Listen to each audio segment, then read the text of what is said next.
Bill Gates. অন্যদিকে 1981 সালে IBM company তাদের বানানো পার্সোনাল কম্পিউটারের অপারেটিং সিস্টেম তৈরি করার জন্য উইলিয়াম হেনরি গেটস অথবা Bill Gates October Bill Gates জন্মগ্রহণ করেছিলেন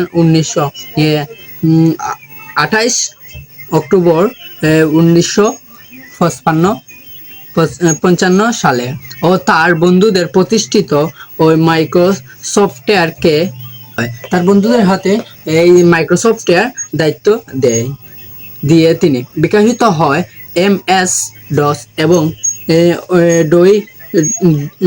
ডনজ অপারেটিং সিস্টেম।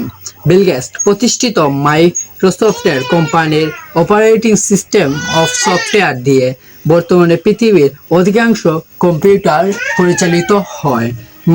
কম্পিউটার মাইক্রোসফটওয়্যার দিয়ে কম্পিউটার পরিচালিত হয়।